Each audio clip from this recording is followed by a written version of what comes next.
नमस्कार साथियों, एग्जाम सारथी YouTube channel में आप सभी का स्वागत है।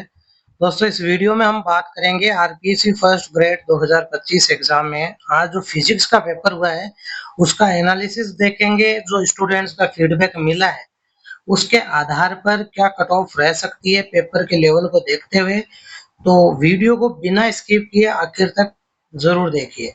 तो चलिए शुरू करते हैं।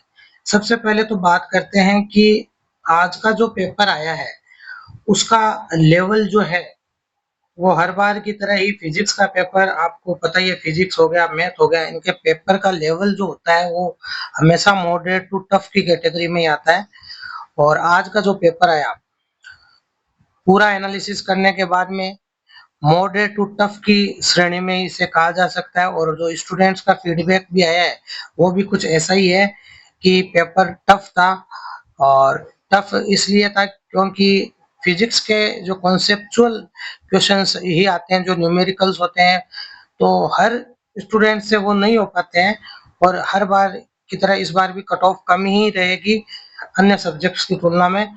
और पेपर को मॉडरेट टू टफ की श्रेणी में रखा जा सकता है। अब दोस्तों, यहाँ पर जो फैक्टर काम करेंगे कट ऑफ को लेकर के, वो सबसे बड़ा फैक्टर तो यही है कि जो नंबर ऑफ स्टूडेंट्स है वो लगभग उतने ही हैं। लगभग 60% के आसपास कैंडिडेट्स उपस्थित हुए हैं। हालांकि ऑफिशियल डेटा नहीं है, अभी तक आरपीसी ने रिलीज किया, लेकिन लगभग इतने ही आएंगे। और दूसरा फैक्टर जो है वो है नंबर ऑफ वैकेंसीज। फिजिक्स की जो वैकेंसीज है, अगर बात करते हैं हम 2022 के नोटिफिकेशन में, ये 2022 का नोटिफिकेशन है दोस्तों, 2022 की भर्ती का। और इसमें आप फिजिक्स की वैकेंसीज देख सकते हैं 82 है। लेकिन दोस्तों, इस बार जो वैकेंसीज है फिजिक्स की, अगर आप देखेंगे, ये 2024 का नोटिफिकेशन है आपके सामने। इसके नेक्स्ट पेज पर हम देख सकते हैं फिजिक्स की जो नंबर ऑफ वैकेंसीज है, ये देख सकते हैं आप 14 नंबर पे 147, यानी लगभग दो गुना वैकेंसीज है।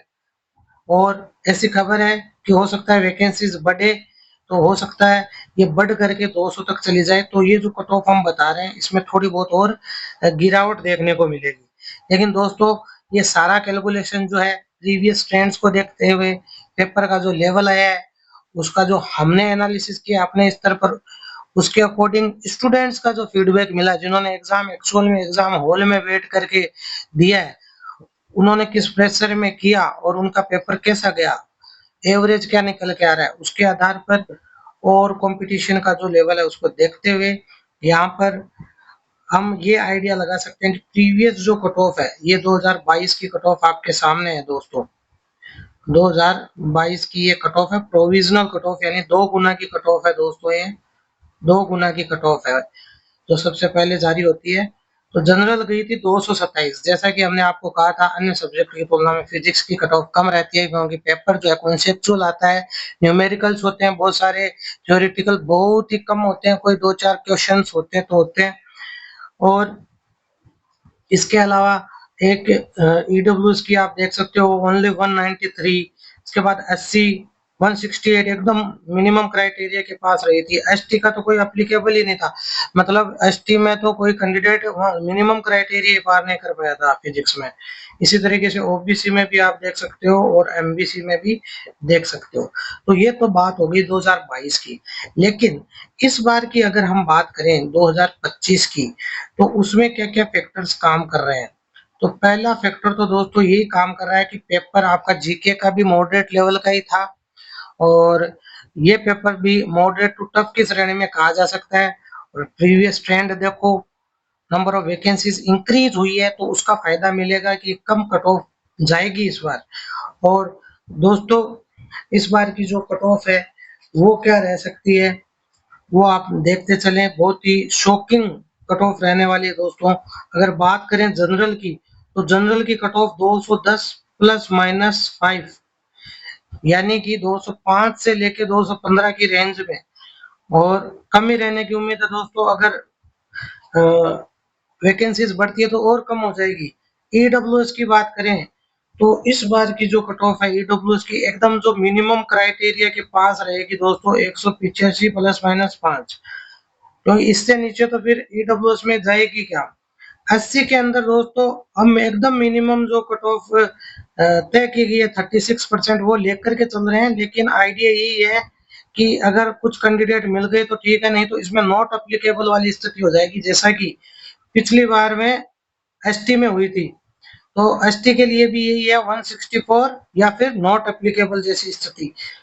ओबीसी के लिए भी दोस्तों बहुत ही कम कट ऑफ रहने वाली है 195 प्लस माइनस 5। और ये दोस्तों दोनों सब्जेक्ट्स को मिला करके कई बार कैंडिडेट्स को ये भ्रम हो जाता है कि केवल सब्जेक्ट की बता दी है, जीके की मिला के नहीं बताइए, लेकिन ये दोनों मिला करके 450 में से है। ये 450 में से कट ऑफ यहाँ पर हम डिस्कस कर रहे हैं, क्योंकि जो नए स्टूडेंट्स आते हैं उनको थोड़ा समझने में दिक्कत हो सकती है। एमबीसी की अगर बात करें तो दोस्तों हम मिनिमम क्राइटेरिया लेके चल रहे हैं 180 के आसपास रहेगी, थोड़ा बहुत ऊपर रहेगी। अदरवाइज एमबीसी में पॉसिबिलिटी तो ये है कि कुछ कैंडिडेट्स मिल जाएंगे, नहीं तो इसमें भी नॉट अप्लीकेबल वाली स्थिति बन सकती है दोस्तों। यानी कि जो कैंडिडेट फर्स्ट पेपर में जीके के पेपर में यहाँ पर स्थिति ये बन रही है कि जो भी फर्स्ट जीके के पेपर में ज्यादा से ज्यादा मार्क्स ले आया है उसको सबसे ज्यादा फायदा होगा। और फिजिक्स के जो पेपर में मेन पेपर में आपको बस जो मिनिमम क्राइटेरिया यानी सब नेगेटिव हटा उठा के आपको 120 मार्क्स लेके आने हैं। उसके बाद में अगर आप जीके के पेपर में मिनिमम तो चाहिए आपको 60 मार्क्स, तो मिनिमम क्राइटेरिया तो 180 है जनरल ओबीसी आदि के लिए, तो 180 तो आपको लाने ही पड़ेंगे।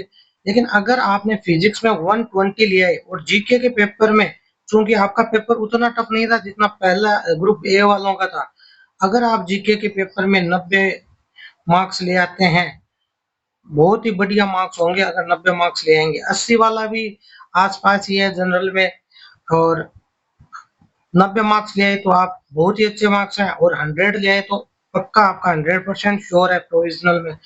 इसके बाद दोस्तों बात करते हैं कि ये तो रही प्रोविजनल की बात, लेकिन अगर एक गुना की जो कट ऑफ जारी होगी, जैसे कि पिछली बार ये 71 कैंडिडेट्स की जारी हुई थी, नंबर ऑफ वैकेंसी यहाँ पर 71 के लिए ये मुख्य सूची जारी हुई थी। तो इसमें कट ऑफ क्या रही थी वो आप देख सकते हैं दोस्तों, जो 227 थी वो 20 नंबर बढ़ करके 247 चली गई जनरल के लिए। और इसमें वीमेन कैटेगरी वाले भी आप साथ में देख सकते हो, कई बार वो रहती है उनकी शिकायत की बताया नहीं, लेकिन यहाँ पर आप देख सकते हो जितना डिफरेंस पहले रहा था उसके आसपास ही डिफरेंस रहेगा, ज्यादा डिफरेंस नहीं रहेगा। बाकी इस फर्स्ट ग्रेड में मेन और फीमेल की जो कट ऑफ है वो लगभग बराबर ही रहती है। तो यहाँ पर दोस्तों आप देख सकते हो 20 मार्क्स बढ़े थे पिछली बार, लेकिन इस बार ऐसी स्थिति नहीं होगी दोस्तों। इस बार पेपर के लेवल को देखते हुए, जो कंडीशन देखते हुए, स्टूडेंट्स का जो फीडबैक है उसको देखते हुए यही लग रहा है कि हमने जो 210 कट ऑफ बताई थी वो ज्यादा से ज्यादा 210 प्लस माइनस 5 बताई थी, तो ज्यादा से ज्यादा जो है वो कट ऑफ आपकी बढ़ करके आप ये मान के चले ज्यादा से ज्यादा 215 से 20 के बीच में चली जाएगी। तो आप इसे राउंड फिगर में ये मान के चले, राउंड फिगर में मान के चले 220, ये मेन लिस्ट में है दोस्तों। अब बात करें ईडब्ल्यूएस की, तो ईडब्ल्यूएस की जैसा कि हमने बताया आपको 185 प्लस माइनस 5 बताया था, तो यहाँ पर ज्यादा से ज्यादा आप मान के चले ईडब्ल्यूएस की जो है वो 195 के आसपास दोस्तों। बात करें एससी की, तो एससी की एकदम मिनिमम जो कट ऑफ क्राइटेरिया है उसके आसपास ही रहेगी, और यही एसटी के लिए रहेगी। अदरवाइज दोनों ही कैटेगरी में नॉट एप्लीकेबल वाली स्थिति देखने को मिल सकती है दोस्तों। जैसा कि आप पिछली बार देख सकते हैं एसटी में कोई भी कैंडिडेट एप्लीकेबल नहीं था मिनिमम कट ऑफ को क्वालिफाई करने वाला। ओबीसी में दोस्तों बात करें, पिछली बार 231 हो गई थी बढ़ करके, लेकिन इस बार जैसा कि हमने आपको बताया ओबीसी की 195, तो ज्यादा से ज्यादा ओबीसी की बढ़ करके जो है 205 हो सकती है दोस्तों, इसी के आसपास। थोड़ा बहुत ऊपर नीचे हो सकता है, क्योंकि कोई भी चीज 100% परफेक्ट नहीं हो सकती। एमबीसी की दोस्तों अगर बात करें तो ज्यादा से ज्यादा बढ़ करके 190 हो सकती है दोस्तों। ज़्यादा से ज़्यादा ये चांस है, बाकी इतनी होगी भी नहीं एमबीसी में तो। एमबीसी में तो 180 के आसपास ही कट ऑफ रहनी चाहिए। फिर भी अगर कुछ कैंडिडेट्स आ जाते हैं तो ये मान के चलें कि 190 नहीं तो 185 के आसपास ही रहेगी। ये एक क्राइटेरिया हमने आपको बता दिया। दोस्तों आपकी क्या राय है, कट ऑफ क्या जा सकती है, आपको क्या लगता है, क्या इससे भी कम कट ऑफ जा सकती है? अगर पद बढ़ते हैं तो कट ऑफ कितनी रहेगी, क्या मिनिमम क्राइटेरिया पर सब पास हो जाएंगे? आपकी जो भी राय हो खुल करके आप कमेंट बॉक्स में कमेंट करें। साथ ही आपके क्या मार्क्स बन रहे हैं आंसर की मिलाने के बाद में, वो भी आप नीचे कमेंट करके बता सकते हैं। ऐसे ही इंफॉर्मेटिव वीडियोस के लिए चैनल को सब्सक्राइब कर लीजिए। धन्यवाद।